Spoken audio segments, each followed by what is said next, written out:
Valendo. Boa noite. Boa noite. Boa noite. Boa noite.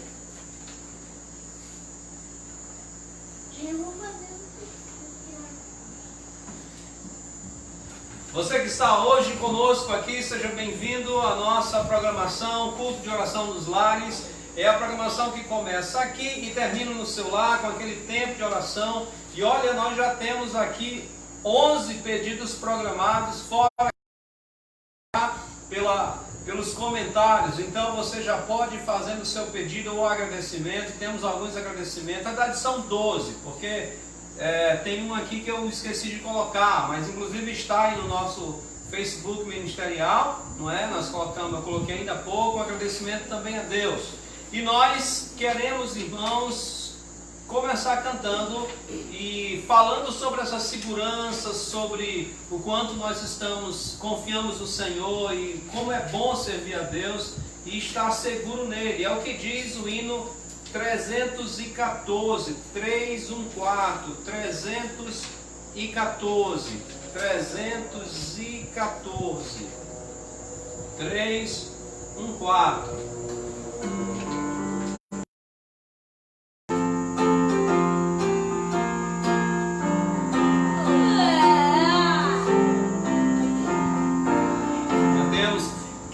Consolação tem meu coração, descansando no poder de Deus.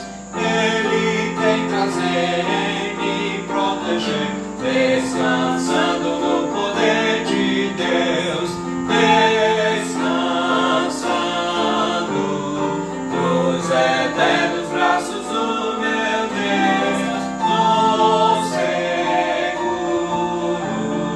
Descansando no poder de Deus, sempre avante vou, bem contente estou, descansando no poder de Deus. Vencer pelo seu poder, descansando no poder de Deus, descansando nos eternos braços do meu Deus. Descansando no poder de Deus, não recearei, nada temerei. Descansando no poder de Deus, gozo, paz e amor junto a meu Senhor. Descansando no poder de Deus, descansando nos eternos braços do meu Deus. Descansando no poder de Deus, lutai sem cessar, hei de atravessar. Descansando no poder de Deus, não me deixará, mas me susterá. Descansando no poder de Deus, descansando nos eternos braços do meu Deus, vou seguro, descansando no poder de Deus. Amém? Vamos cantar um hino agora que talvez faz muito tempo que você não escuta, que não canta, que é o hino 312. Ele é um pouco mais lento, mas a mensagem dele é de proteção em momentos difíceis, principalmente em momentos em que o inimigo procura nos atacar. E essa vai ser já é uma preparação também para o nosso estudo de hoje à noite. Nós estamos iniciando uma nova série de mensagens. Terminamos a semana passada falando a série de mensagens sobre Neemias e oração. E agora nós vamos entrar numa outra série de mensagens que eu espero que seja de grande edificação e desafio para a sua vida. 312 é o número do hino que nós vamos cantar. 312, 312. Diz assim: nas agruras desta vida, no descanso e no labor, dá-me força na fadiga e protege-me, Senhor. Ó Jesus, vem proteger-me, guarda-me por compaixão. Ó Jesus, vem defender-me, ser tu minha salvação.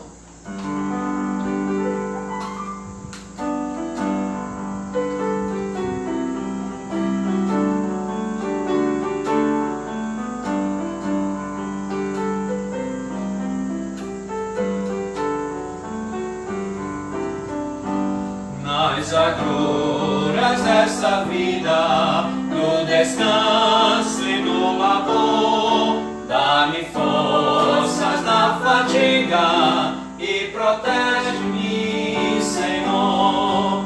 Ó Jesus, vem proteger-me, guarda-me por compaixão. Ó Jesus, vem defender-me, ser tu minha salvação.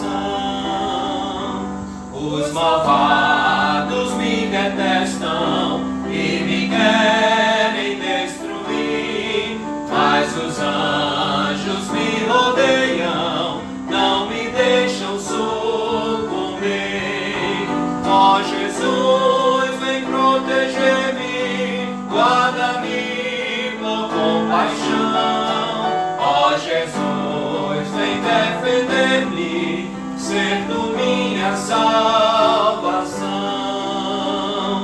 Ainda que Satã me ataque, vacilar não poderei. Ainda que o poder me falte, com Jesus eu vencerei. Ó Jesus, vem proteger-me, guarda-me por compaixão. Ó Jesus, vem defender-me, ser tu minha salvação. Quando o mal me der na vida, forte rijo me assaltar, meu Jesus, a minha vida, certo me há de sustentar. Ó Jesus, vem proteger-me, guarda-me por compaixão. Ó Jesus, vem defender-me, ser tu minha salvação. Amém. Hino abençoado, hino de louvor ao Senhor. Em tempos difíceis, temos certeza que o Senhor está a nos proteger, a nos guardar, e por isso o título desse hino é Amparo.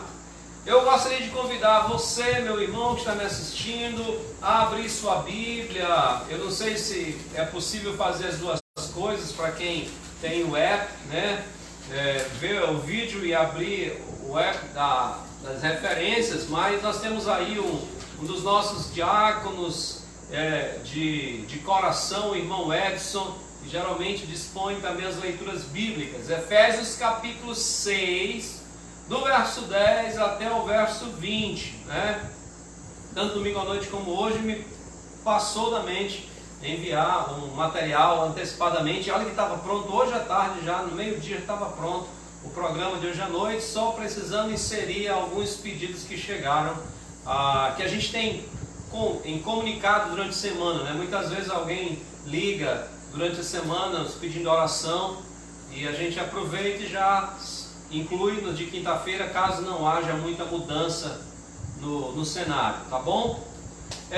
Eu gostaria de convidar então você a Efésios capítulo 6, do versos 10 ao verso 20. Esse é o texto que nós vamos passar a trabalhar agora nos dias das quintas-feiras, enquanto nós estivermos na live e depois quando tivermos também na programação da igreja presencial, que oramos que não vai demorar muito, né? Mas a partir também desse costume, nós estaremos transmitindo da igreja também a partir de agora. Possivelmente nós vamos criar uma página de Facebook para a igreja, e aí a partir daí as programações serão na página oficial da Igreja Presbiteriana Ebenezer. Nesse momento nós usamos a nossa página ministerial. Efésios capítulo 6, do verso 10 ao verso 20 diz: quanto ao mais, sede fortalecidos no Senhor e na força do seu poder, revestidos de toda a armadura de Deus, para poderes ficar firmes contra as ciladas do diabo, porque a nossa luta não é contra a sangue e a carne, e sim contra os principados e potestades, contra os dominadores deste mundo tenebroso, contra as forças espirituais do mal nas regiões celestes. Portanto, tomai toda a armadura de Deus, para que possais resistir no dia mau, e depois de teres vencido tudo, permanecer inabaláveis. Estais, pois, firmes, cingindo-vos com a verdade, vestindo-vos da couraça da justiça.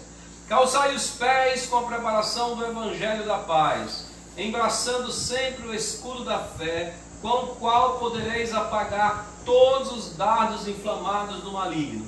Tomai também o capacete da salvação e a espada do Espírito, que é a palavra de Deus, com toda oração e súplica, orando em todo tempo no Espírito, e para isto vigiando com toda perseverança e súplica por todos os santos, e também por mim, para que me seja dado no abrir da minha boca a palavra, para com intrepidez fazer conhecido o mistério do Evangelho, pelo qual sou embaixador em cadeias, para que em Cristo eu seja usado para falar como me cumpre fazê-lo. Amém. Vamos, meus queridos, eu vou pedir a Elisua que vai aproximar a câmera hoje, tá bom? Eu gostaria de dizer que hoje nós estaremos fazendo uma introdução a este assunto, a esta mensagem, uma introdução para que nós possamos, ter uma ideia. Primeiro, essa é uma carta escrita à igreja de Éfeso, é o que nós entendemos, né? Há alguns estudiosos que especulam que talvez era uma carta que deveria ser destinada a uma outra igreja, por exemplo, aos Laodicenses, a Laodiceia, que seria uma carta que é citada em Colossenses, mas nós entendemos que a carta foi direcionada aos irmãos de Éfeso, uma cidade ali na Ásia. E para você entender, você tem que voltar comigo para o capítulo 18 de Atos. Eu quero contar primeiro como é que essa igreja surgiu. Em Atos capítulo 18, você encontra Paulo recém-chegado de Corinto. Lá em Corinto ele conhece Áquila e Priscila, que são as mesmas pessoas que são, digamos assim, de mesma profissão, a mesma profissão que eles.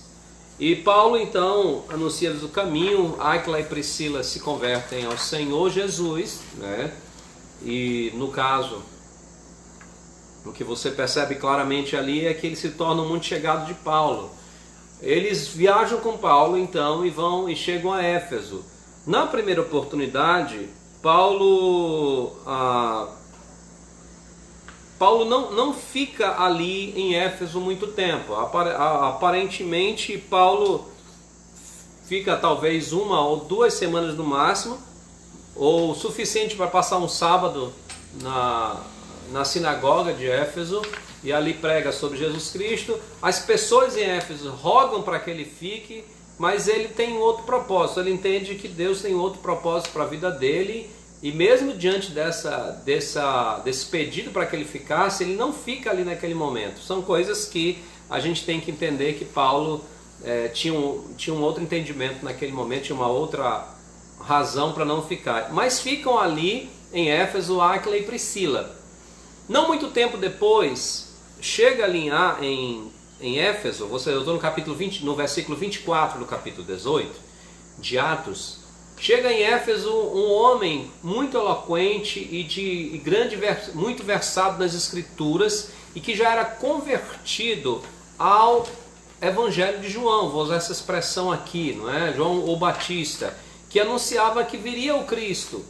Então ele é um homem exatamente poderoso, ele ensinava com precisão a respeito de Jesus, mas ele só conhecia o batismo de João. O que significa o batismo de João? Ele cria no que viria, ele cria naquele que ia ser o Messias, mas ele ainda não cria no Espírito Santo. Ele não entendia a questão do batismo no Espírito Santo, a existência do Espírito Santo que já tinha vindo sobre a igreja.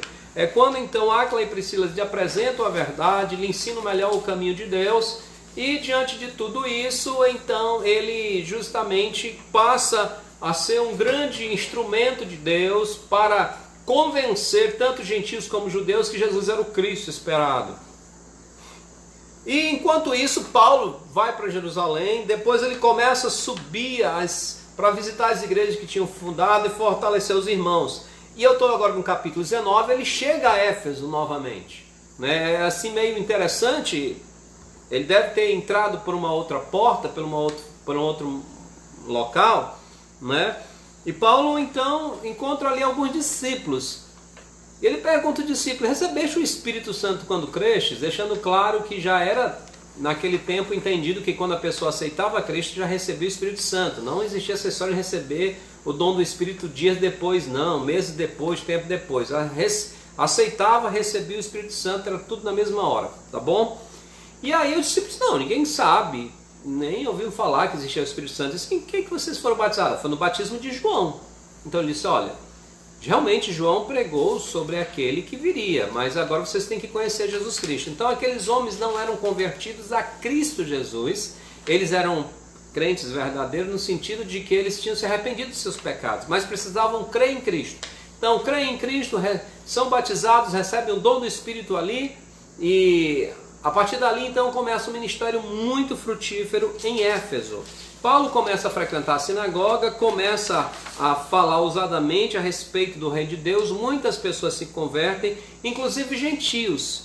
E a conversão é tão, digamos assim, tão maravilhosa que digamos assim, há uma obra muito grande de Deus na vida daquelas pessoas, não é? E Deus usou Paulo para fazer muitos milagres ali em Éfeso, de forma que as pessoas vinham e traziam, havia muita expulsão de demônio ali, e houve um fato muito interessante ali em Éfeso, que alguns exorcistas, aqueles exorcistas que ganhavam dinheiro exorcizando demônios, né, foram fazer esse trabalho e disseram para o demônio: esconjuro-vos por Jesus a quem Paulo prega, dizendo: olha, no nome de Jesus que Paulo prega, eu quero que vocês saiam. Aí o demônio falou para eles: olha, eu conheço Jesus e sei quem é Paulo, mas vocês não têm a mínima ideia quem vocês são, porque eram pessoas incrédulas, entendeu? E aí os demônios então, o demônio no corpo daquelas pessoas vão e atacam a esses exorcistas. Isso se espalhou pela cidade, né? Isso trouxe, digamos assim, um grande reconhecimento e também um temor das pessoas em relação ao Evangelho e ao ministério de Paulo, bem como o nome do Senhor Jesus Cristo era engrandecido, no versículo 17 do capítulo 19. E isso também, o Evangelho crescia em Éfeso, de maneira que muitas pessoas, ouvindo o Evangelho, vinham e confessavam publicamente, denunciando as suas práticas malignas e muitas vezes diabólicas, através de livros místicos e livros sobre magia, tá certo? E diz aqui o verso 19 que, calculado os seus preços, seria aproximadamente aí uns 50 mil denários. Era muito dinheiro. Então esses homens queimarem para a praça pública. A palavra de Deus crescia e prevalecia poderosamente em Éfeso. Já imaginou como é que deve ter sido grande a alegria de Paulo de ver o poder de Deus trabalhando de maneira extraordinária em Éfeso? Mas também em Éfeso houve um grande problema, que ali Éfeso era um local também de adoração de Diana, não é? A Artemis, que é a deusa grega, Diana, né? E ali naquele local, um homem chamado Demétrio, que era um ourives, preocupado com a sua profissão, que estava caindo em descaso, porque as pessoas estavam abandonando a idolatria, então eles fazem um alvoroço na cidade tão grande que praticamente, digamos assim, quase cria um problema para a própria cidade, sendo que o escrivão foi lá e apaziguou tudo, mas eles gritavam, a Bíblia diz que por 2 horas eles gritaram: grande é a Diana dos Efésios, né? Porque existia um templo de Diana justamente em Éfeso. Depois dessa confusão, não muitos dias depois, Paulo resolve sair dali e continuar o seu ministério, e agora ele vai para Macedônia, tá bom? E deixa ali, naquela igreja, uma igreja forte, uma igreja muito bem firmada, mas uma igreja que ainda tinha algumas deficiências, alguns problemas. Aparentemente, essa igreja ela era do conhecimento de Epafrodito ou Epáfras, se for a mesma pessoa, como alguns dizem.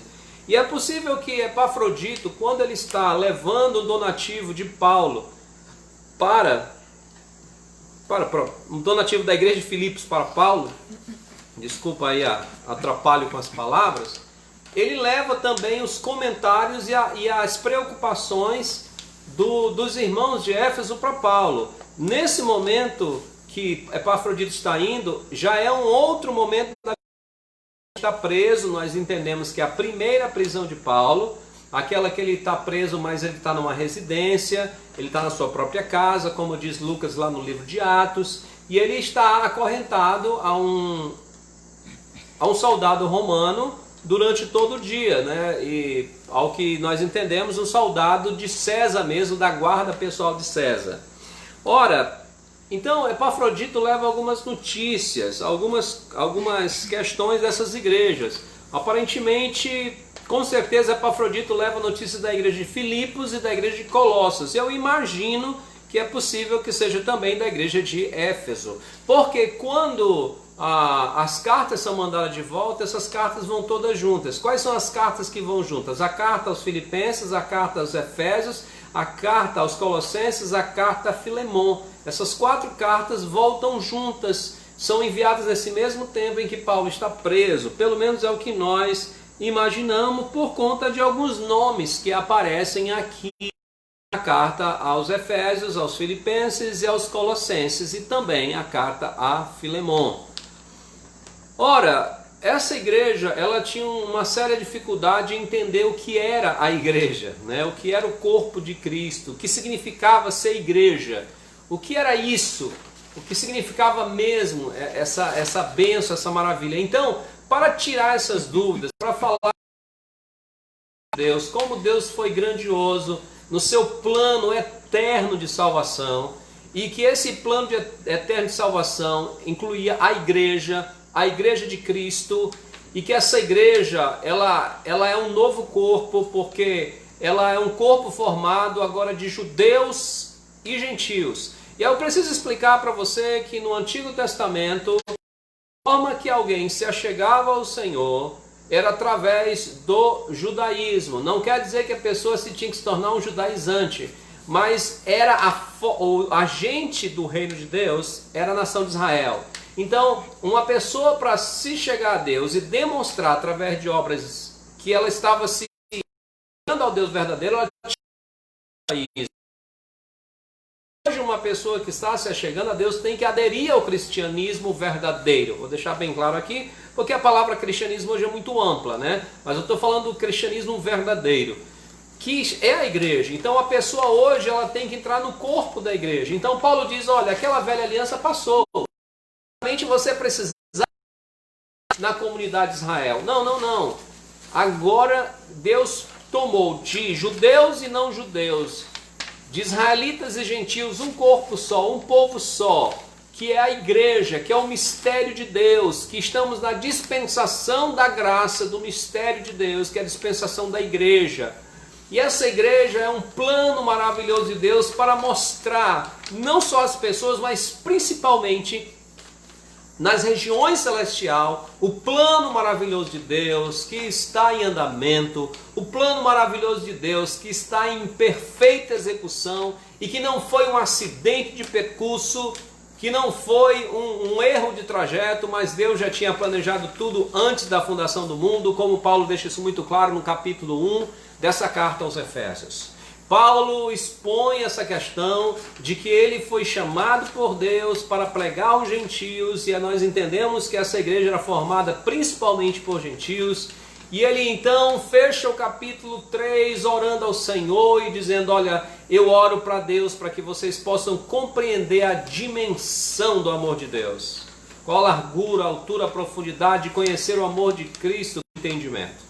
A partir do capítulo 4, Paulo deixa de lado a sua exposição teórica, a sua exposição teológica, vamos dizer assim, e teológica mais teórica, ele passa para a sua teologia prática. E aí eu gostaria de dizer uma coisa muito importante. Muitas pessoas desprezam o estudo da teologia, mas eu não estou aqui falando daquela teologia nomenclaturada de nome de homens, em nome de homens. Não estou falando daquela que se orgulha em nome de homens. Eu estou falando do conhecimento das verdades de Deus na sua palavra, que é o que Paulo fala. São verdades complexas, mas que estão ao alcance dos servos de Deus, e quanto mais nós nos aprofundamos no estudo da palavra de Deus, mais temos conhecimento dessa teologia. E aqui não se trata simplesmente de teologia sistemática. Teologia sistemática é uma teologia acadêmica, mas eu estou falando principalmente quando nós pensamos em teologia bíblica, que é uma teologia que é através da organização da leitura das Escrituras. E aqui a gente não quer desprezar qualquer outro tipo de estudo acadêmico, até porque eu sou professor do seminário. Mas eu gostaria de deixar claro que se você não gosta de teologia, você não tem... você vai ser sempre um crente mediano para baixo, muito irrisório o seu conhecimento na palavra de Deus. Porque quanto mais você estuda a palavra de Deus, quanto mais você se aprofunda, mais você entra no campo da teologia para entender melhor as profundezas da palavra de Deus. Mas aí onde eu queria chegar. Sabe qual é o problema? É que muitas pessoas param nesse conhecimento teórico. E aqui está um homem que era teólogo mesmo, Paulo, mas que não deixava que sua teologia ficasse no campo apenas da teoria. E geralmente Paulo, quando escreve suas cartas, ele tem uma seção chamada de teologia, e agora ele passa, que eu chamaria de teologia teórica, e agora ele passa para uma teologia prática. Como é que eu aplico todos esses conceitos que eu dei para vocês do capítulo 1 ao 3? Paulo, a partir do capítulo 4, ele começa a dizer, vivendo de forma digna. Se você é crente em Cristo Jesus, se Deus formou um único corpo, então é preciso você lutar pela unidade desse corpo. E ele vai dizer 7 uns que existe na vida cristã. Depois ele começa a dizer, olha, você deve levar a sério a igreja. Você deve levar a sério os pastores, você deve levar a sério os evangelistas, os mestres da igreja, porque é como Deus edifica, como Ele dá crescimento à sua igreja. É como Ele faz que haja um desenvolvimento na sua igreja. É através dessas pessoas, é através desses dons que Ele deu. Ele concedeu dons à igreja, e entre esses dons Ele concedeu dons a certas pessoas para serem pastores, para serem mestres, para serem evangelistas, com vistas ao aperfeiçoamento dos santos, para o desempenho do seu serviço, para a edificação do corpo de Cristo, para que nós tenhamos, para que a igreja caminhe para a maturidade.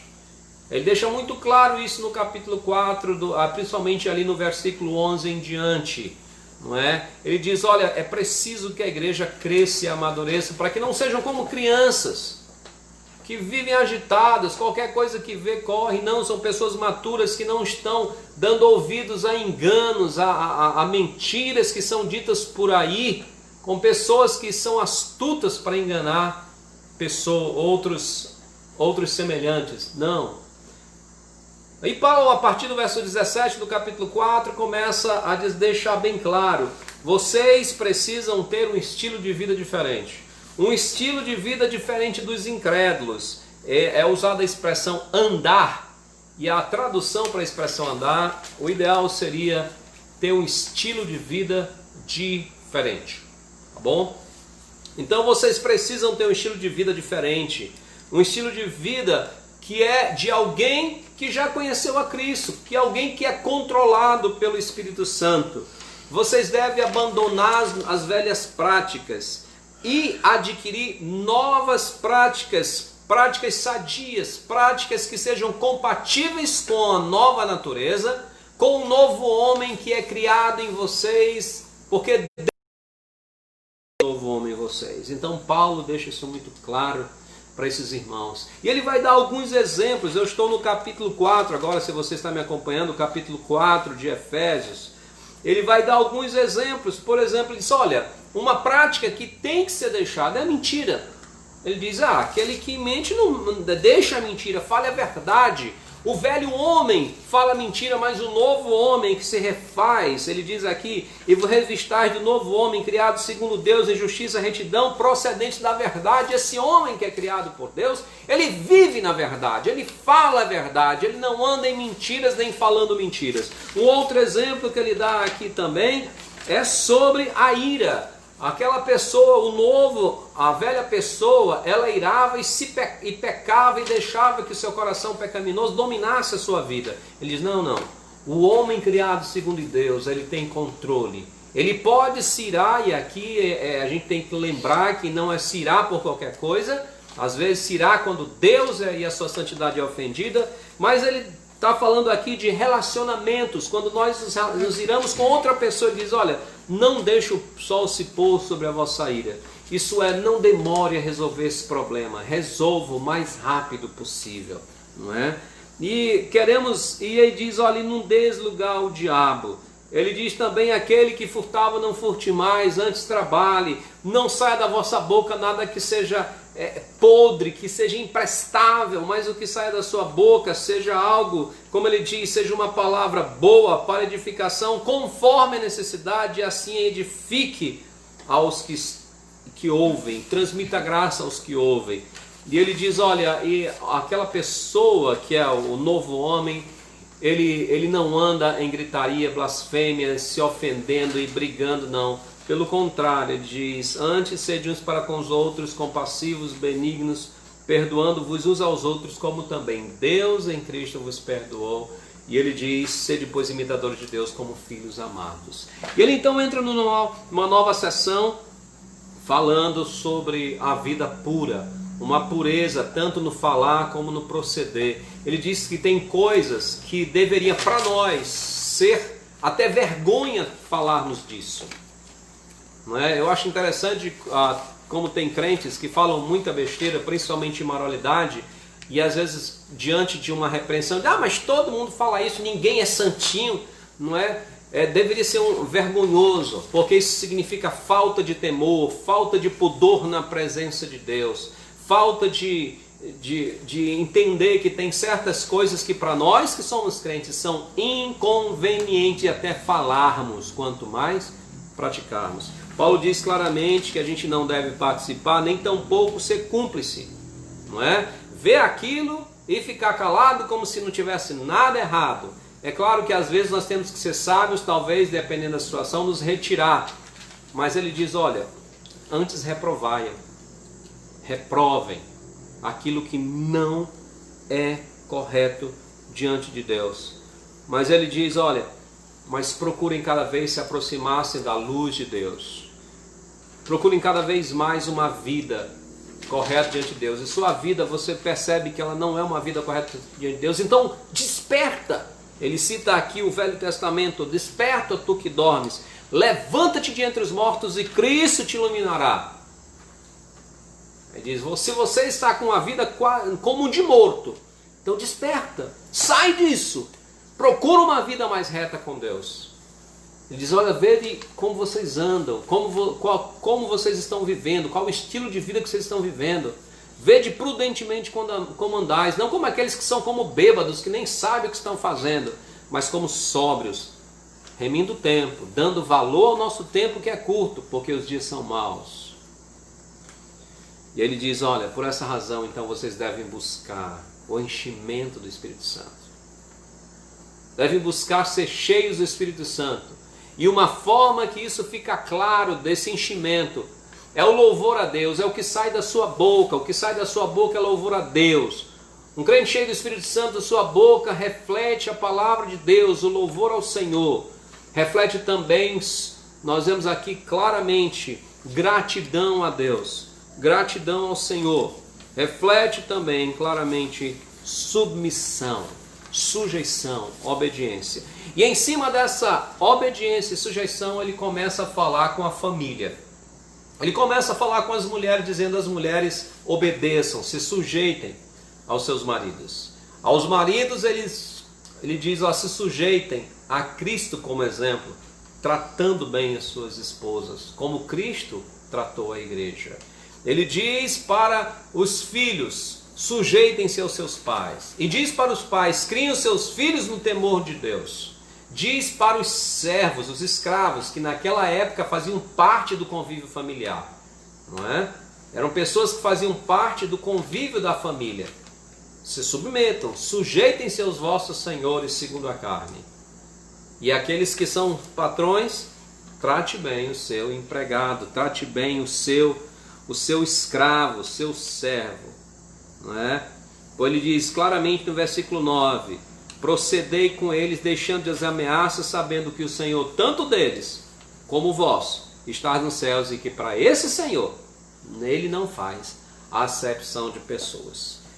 Isso é muito interessante, porque no convívio da Roma antiga e das cidades gregas daquela época, quanto mais dinheiro você tivesse, mais vantagens você tinha quando o juiz ia julgar o seu caso. Se você fosse uma pessoa de muito dinheiro, você quase certo teria uma vantagem. Não é muito diferente de hoje, né? Mas naquele tempo era bem mais descarado as coisas, né? Mas ele diz, mas Deus não é como os homens. Deus não vai levar em consideração que você tem muito dinheiro, que você é uma pessoa rica ou alguma coisa. Ele não vai fazer nenhuma discriminação na hora de julgar a sua atitude. Então, quando Paulo entra no texto em que nós estamos dizendo, e aí eu gostaria de, como eu disse, hoje é uma introdução, gostaria de só lembrar para vocês aqui o seguinte: Paulo já falou tudo isso, e então ele usa a expressão quanto ao mais. Por que quanto ao mais? Porque numa carta como essa, não daria para Paulo discorrer todas as coisas, tudo que era necessário sobre a vida cristã. Então ele faz como se fosse um resumo.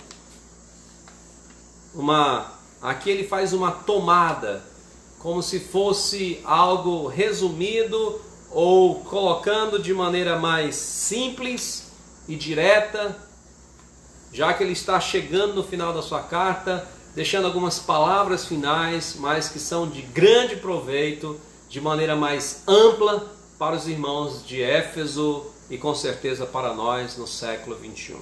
Quanto ao mais, sede fortalecidos no Senhor e na força do seu poder. É interessante nós percebemos aqui que Paulo está falando, coloca uma chave. Quanto ao mais, sede tomados no Senhor, fortalecidos no Senhor e na força do seu poder. E aqui a ideia é muito interessante, desculpa aqui, não me julgue um presunçoso, mas eu preciso apelar para o original. Na escrita original, a ideia aqui, que está traduzido no português, mas para ficar bem claro, não é eu tendo uma atitude ativa, é algo que eu faço, mas de uma forma passiva. Ele diz sede, é uma ordem, sede, mas sede fortalecidos. Isso é uma ação que eu não faço, é uma ação que eu me submeto, não é? Para você entender bem, quando eu falo de forma ativa, não é? Digamos assim, a frase de forma ativa, Joãozinho chutou a bola. Então, o João chuta a bola, essa é uma forma ativa. Mas uma forma passiva seria, a bola foi chutada por Joãozinho, tá certo? Então nós temos um sujeito que é a bola, mas essa bola ela não tem uma ação ativa, ela sofre uma ação passiva. A bola foi chutada por Joãozinho. É o que acontece nessa frase, é uma ordem dada aos servos de Deus, é uma ordem dada a mim e a você, sede. Vocês precisam ser assim, mas é uma ação passiva, fortalecidos no Senhor e na força do seu poder. Quer dizer, a ideia aqui é como se que nós podemos ser tomados ou revestidos do poder de Deus. Não é que eu vou tomar o poder de Deus e me revestir, é Deus que vai me revestir com o seu poder. É Deus que vai me revestir com a sua força, é uma ação de Deus para conosco. É uma ação do Espírito Santo para com a nossa vida. É uma ação em que nós seremos tomados por Deus. E aqui é muito interessante isso. Por quê? Porque essa mesma ideia também foi trazida de uma certa forma no capítulo 5, no verso 18. E não vos embriagueis com vinho, no qual há dissolução, mas enchei-vos do Espírito. É interessante que muitas pessoas pensam que encher-se do Espírito é ter mais do Espírito. Não, essa não é a ideia bíblica. Tem gente que pensa que quanto mais ora, quanto mais lê a Bíblia, mais do Espírito vai ter. Não, você já tem o Espírito na medida correta. Você já tem o Espírito na medida plena. Você não tem parte do Espírito, você tem o Espírito na medida plena. O que acontece quando a expressão enchei-vos do Espírito é você permitir que o Espírito domine mais a sua vida. É você permitindo o Espírito Santo controlar mais a sua vida. Essa é a ideia de enchei-vos do Espírito. É mais controle do Espírito na sua vida. O Espírito está aí, completo. Mas é preciso que você também ore e se entregue para que Ele domine mais áreas da sua vida. É muito importante isso. E essa é a ideia aqui quando diz sede revestido do Senhor. Vocês vão ser tomados pelo poder de Deus. Vocês vão ser tomados pela força de Deus. Ela vai tomar vocês, ela vai cobrir vocês, ela vai revestir vocês, ela vai proteger vocês. Mas o que eu acho muito maravilhoso, o que eu gosto dessa apresentação das verdades divinas, é que o próximo versículo fala claramente de uma ação nossa, quando ele diz, revestimos de toda a armadura de Deus. Se no versículo 10 ele diz que nós somos tomados por Deus, isso é uma ação passiva, porque é uma ação divina. No versículo seguinte ele diz, mas há uma atitude de vocês. Há algo que vocês têm que fazer. E quando eu digo que eu fico maravilhado com a apresentação das verdades divinas, é quando eu estou falando sobre soberania de Deus e responsabilidade do homem. Sábado passado eu estive respondendo perguntas para os jovens do Calvário, e uma boa noite para todos os jovens do Calvário, irmãos do Calvário que estão conosco nessa programação. E essa foi uma pergunta, não é? Sobre eleição, sobre soberania de Deus, e isso é um assunto difícil, é um assunto que nós precisamos submeter bastante a Deus, mas a Bíblia é muito clara em apresentar a soberania de Deus e a responsabilidade do homem. E aqui está mais um texto que você vê claramente isso. Não sou eu que vou lá e pego o poder de Deus para mim e uso o poder de Deus, não. É o poder de Deus que vem sobre mim e me cobre, e me reveste, e me toma. Mas no versículo 11 Paulo diz, você precisa revestir-se da armadura de Deus. E aí nós temos exatamente um novo imperativo, que é uma ação contínua. É uma ação contínua por causa do verbo no original, mas também é uma ação que eu faço em favor de mim mesmo, que ele está no que a gente chama de voz média. É aquilo que a pessoa faz em favor de si mesma. É uma ação para o meu próprio benefício. Não é benefício egoísta, mas um benefício para a minha vida cristã. Eu vou encerrar por aqui, porque na semana que vem a gente continua. Tem muita coisa. Mas eu gostaria que você lembrasse. É possível para o crente ser revestido do poder de Deus, ser tomado pelo poder de Deus, ser um instrumento de Deus, numa batalha difícil, numa batalha complicada, numa batalha que inclusive inclui as regiões celestiais. Você que é servo de Deus precisa se preparar para essa batalha. É uma batalha séria, é uma batalha dura, mas que há como ser fortalecido, ser tomado, ser fortalecido no Senhor, ser tomado pelo Senhor e pela força do seu poder. Você deseja isso? Então eu convido você na próxima quinta-feira a continuar conosco, e nós vamos continuar olhando esse texto, vendo que é possível um crente ser vitorioso diante de tantas adversidades. Vamos orar. Amado Deus e Pai, nós agradecemos pela Tua palavra e que ela nos ensina que ela nos coloca diante das verdades tão maravilhosas da palavra de Deus. Obrigado pelo teu servo apóstolo Paulo, que se deixou usar pelo Espírito Santo e escreveu essa carta aos irmãos de Éfeso, deixando tanto a lição para os irmãos de Éfeso, para como toda a igreja durante todos esses séculos. Obrigado, Senhor Deus, pelo Espírito Santo que ilumina, que nos ensina dia a dia. É o que oramos em nome de Cristo Jesus. Amém. Meus queridos, enquanto Elisua reposiciona a câmera, eu tenho o meu auxiliar, o Eliseu, que vai aqui ficar bem perto de mim aqui, vai justamente me ajudar com os pedidos de hoje à noite. Venha cá, meu filho Eliseu. Se você viu, eu e Eliseu temos uma parada aqui nos cachos, né? Vamos lá, comece dizendo aí para mim, vai lá. Quem é o primeiro de hoje? Maria. A dona Maria Chaim, seu Maria Chaim, nós agradecemos pela melhora que ele teve, né? A última notícia que ele tive, ele já está em casa. Então eu gosto de agradecer e contar com oração pela saúde deles, tá bom? São pessoas de idade. Quem mais? Elisa. Nós queremos agradecer a Deus pela melhora da Elisa. Eu falei hoje com a irmã Verônica, ela está melhor, mas continue orando pela saúde da Elisa e a cura completa dela. Quem mais, Eliseu? Lídia.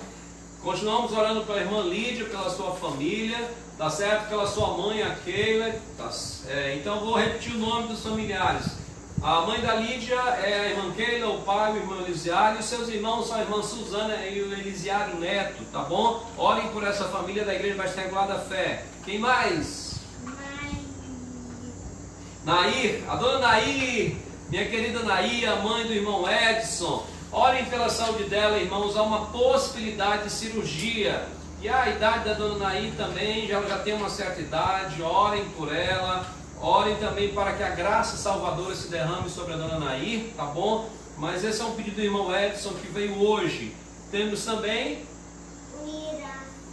a irmã Iraci, a nossa querida irmã Iraci. Se ela estiver assistindo, uma boa noite, irmã Iraci. Nós queremos pedir oração pela saúde da irmã Iraci. A irmã Iraci tem sido provada esses dias na sua saúde. Eu gostaria que os irmãos orassem muito pela saúde da irmã Iraci e também pela irmã Conceição, que cuida da irmã Iraci, pela saúde, pela tranquilidade e também que Deus dê forças para a irmã Conceição. Quem mais, Eliseu? A Jacicleia, desculpa, aqui tem uma formiga. A Jacicleia, ela tem uma lesão no cérebro devido a um acidente que ela teve, alguém sabe qual é, tá bom? Então, orem por ela, é lá de Boca do Acre. Quem mais? Deixa eu ver. Benedito. O irmão Benedito, meu irmão da Emanuel, ele vai ter uma cirurgia dia 24. Dia 24 ele tem uma cirurgia. Então orem pela cirurgia do irmão Benedito. Quem mais? O irmão Arnaldo da igreja Hebron está internado no INTO. Dizem que mais por precaução, mas orem pelo irmão Arnaldo, tá bom? Para que Deus possa curar, para que Deus o cure, que Deus puder, ele pode. Que Deus o cure pela sua graça e ele possa logo voltar ao seu lar. Temos também pedido por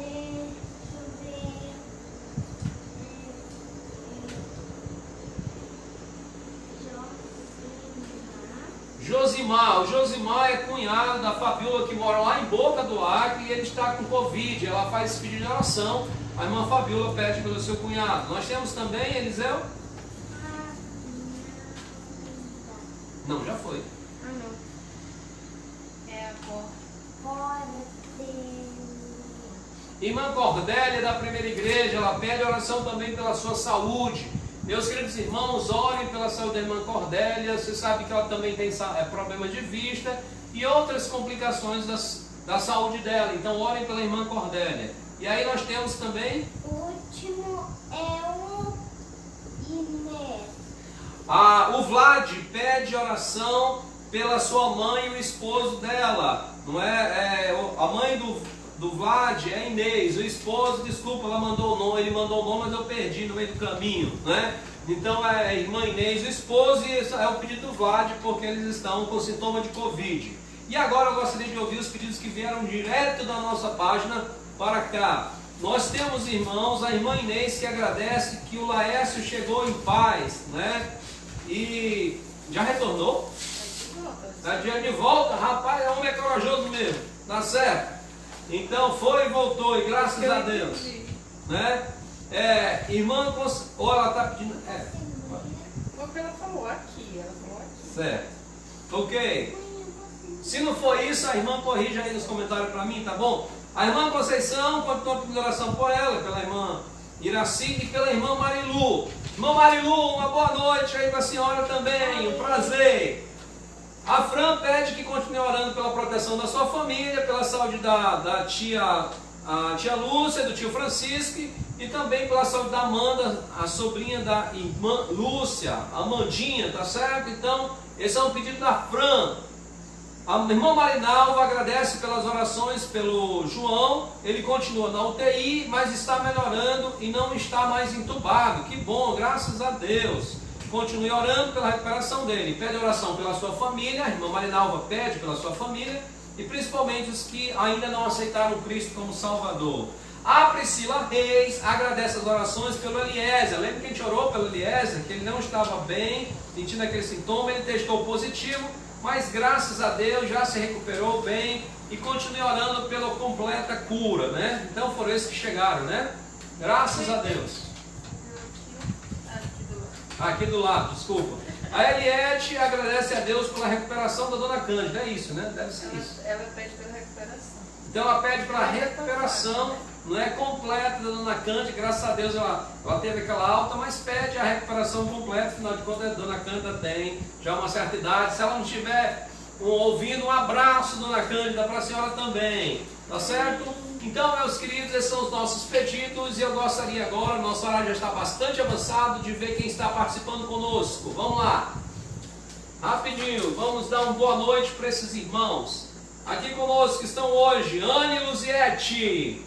Aí temos o Ederson, o Wellington e a Marlene, não é isso? Oi. Jael, Arthur e Bela. Oi, gente. Gabriela Lira lá do Calvário, Mirtz Feitosa e mais familiares estiveram por aí. Franciele Siqueira, oi. Lucas Duarte, Jussiara e também Fernanda, obrigado. Marinalva, Rony com a gente também. Oi, gente. Manuel Oliveira lá de Castanhal do Pará. Boa noite. Irmã Maria Inês, Bruno, Gessileia, esposo. Irmão Edson Rodrigues, irmã Raimundinha.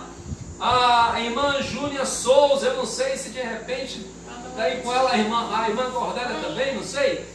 Richard Claudiano e Carol, eu não sei se a Aninha também está assistindo aí. Pedro André, Pedro, Deus abençoe. Pedro André lá de Manaus. Vitória Rosa, minha querida jovem da Bíblia. Anselmo e Sandra que estão aqui conosco também. Talvez mais a irmã Sandra que o pastor Anselmo, né? Inácio Neto, que bom, irmão Inácio. Priscila Reis, Eliezer, Ícaro, Sula, minha querida, saudades, né? Maria da Conceição, irmã Iraci, irmã Marilu, ok. Alissa Vale, aqui, Alissa e John, não é? João Neto Pinheiro, né? Isso, João Neto Pinheiro, deve ser isso. João Neto Pinheiro, muito obrigado. Isaac Sampaio lá também, da Filadélfia. Rosângela Eurico, Pedro e Tiago, e quem sabe os Rainerson também. Nós temos também o irmão Natanael Araújo, lá do Calvário.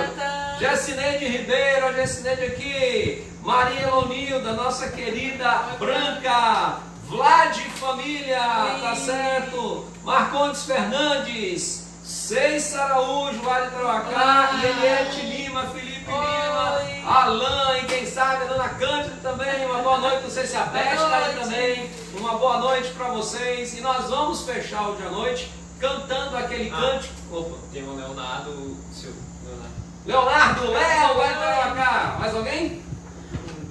Não, né? Ok, então esses são os que deram nosso alô hoje à noite. E eu gostaria então de terminar cantando aquele cântico: tens problemas, podes orar. Deus já sabe e quer ajudar. Não sejas duvidoso, pois Deus é poderoso. Por que se preocupar tanto?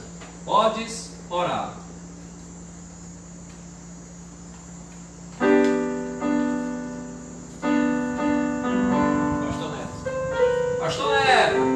Pastor Neto, obrigado por presença aqui conosco.